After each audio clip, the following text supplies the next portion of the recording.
We are now in the era where most people commonly says unsay kasagaran ginasulti karon, especially sa mga younger generation.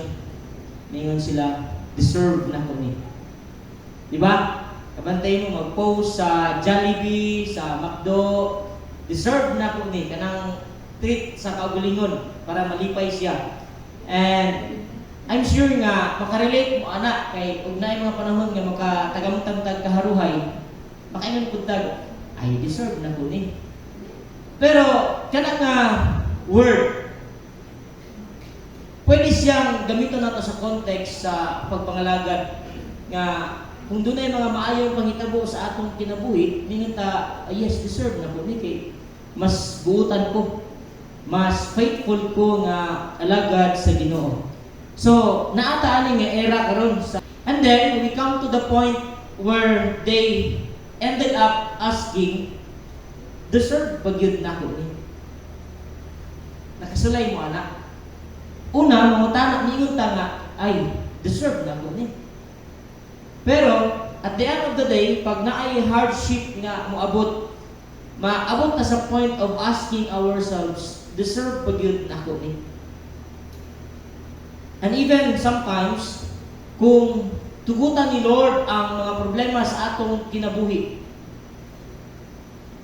wala ko kabalo, pero basic ningon ta nga i-question na to ang sovereignty ni Lord. Ningon ta, Lord, deserve ba nako ni? Unsa ti ay naa sa likod ani nga question mga igsuon? A question that somehow indicate someone's doubt to the sovereignty of God. Kanang pangutana nga somehow it indicates sa atong pagduha-duha sa pagkahari sa Ginoo. Kay nanuman nga ato mang i-question ang iyahang will nga niabot ni sa ato ang kinabuhi. Nga mingon ta, Lord, do I deserve this kind of pain? Do I deserve this kind of trouble? Do I deserve this kind of infirmities nga maayo man ko sa imong katubangan? Maayo man kong pagkaalagad sa Ginoo. Faithful man kong alliance. Present man ko every Sunday. Pero ang question nga mangutana ta, deserve ba nako ni? Siyang lang tawon nga question in reference sa paglantaw nato sa sovereignty ni Lord, base kung magka-problema ang atong faith ba? Kaya nga nung niabot man ta sa point nga we question the sovereignty of God nga maingon ta nga deserve ba nako ni Lord, it indicates somehow that without the sovereignty of God. Where in fact, kung atong lantawon si Paul, sa pag-abot na to, pagbasahon na to ang 2 Corinthians chapter 12, ingon siya, because of the surpassing greatness of the revelations, for this reason, to keep me from exalting myself, there was given me a thorn in the flesh. Ingon si Pablo, aron nga dili or aron nga ma-prevent, aron nga malikayan ang akong pagpasigarbo sa akong kaugalingon, gitagaan kog torment, gitagaan kog kalisod, gitagaan kog thorn in the flesh. Wala man gisulti ang exact definition sa ingon ni Paul na naa sa thorn in the flesh, but this thorn in the flesh gives him kanang a lot of suffering. Now, what will happen kung kita si Pablo?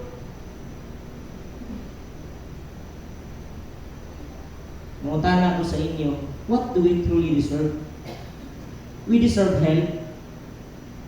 Ambot kung ganahan mo anang istorya ha, pero we deserve hell. The state of mankind since fall is one of rebellion and disobedience. Mao na ang status. But as it is written sa Romans 3:10, there is none righteous, not even one.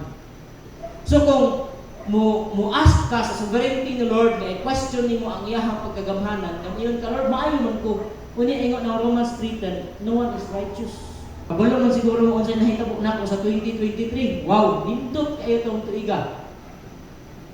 Challenge para sa ako, pero thank the Lord kay nabatik nako ang iyahang sufficient grace. Wala ko ningon, Lord, deserve ba kong awayon kung ingon ani? Pero hila ko sakit kaayo. Pero wala din ako di-question si Lord nga ngayon ba ko ano Ginoo. Nagtinarong ko sa akong pagpumastor. Now, ang pangutana, are you in pain? To the point of asking, Lord, why deserve this? Iyon ang 2 Corinthians chapter 12, verse 9. My grace is sufficient for you. Tingnan niya si Pablo. No one likes to live in pain. Tama ba? Wala giganahan magkinabuhi sa kasakit. Si Paul nihangyo 3 times sa Ginoo nga i-remove ang source sa iyang pain. Kung atong lantawon si Paul, daghan siya rason nga nung pwede siyang mahimong pain-free. Una, mas effective siya sa ministry. Daghan kayo siya simbahan nga natanong kay tent maker may si Paul. So, kung hisgutan lang nato ang ministry, grabe ni si Pablo og record o grabe ni sa iglesia. And he could reach more people with the gospel. And number 4, he could glorify God even more. But the Lord was more concerned with building Paul's character and preventing his pride. Instead of removing the problem, whatever it was, God gave Paul an overwhelming grace and more compensating strength. Si Paul nakalearn nga ang power sa Ginoo, it is made perfect in his weaknesses. And Paul pleaded 3 times, but the Lord answered him, Paul, my grace is sufficient for you.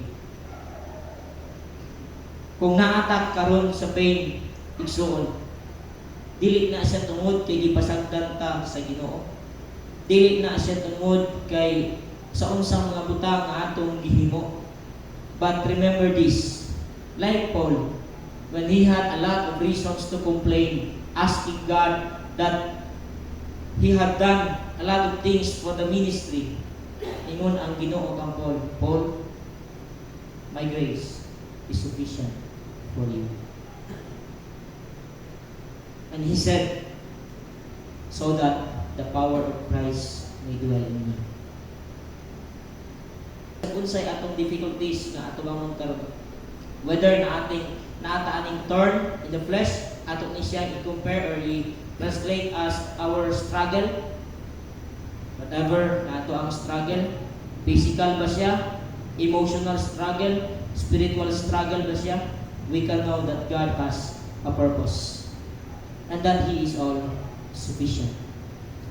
Hinaot nga dili maabot sa punto nga ang ato ang faith mahimong questionable panahon nga naatay mga pain na maabot sa kinabuhi. To end this, as the Bible says, for our present troubles are small and won't last very long. Mahuman ang problema, bisag na imo sunod, pero di ra gyud na siya hangtod sa kinabuhi nga kana problema harat ang tanan imo ato.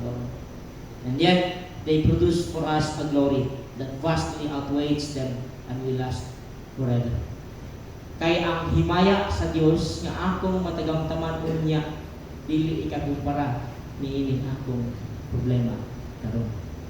May we find strength and courage in the Lord, and may we realize that whatever happens, His grace is sufficient for you. Good evening, and God bless us all.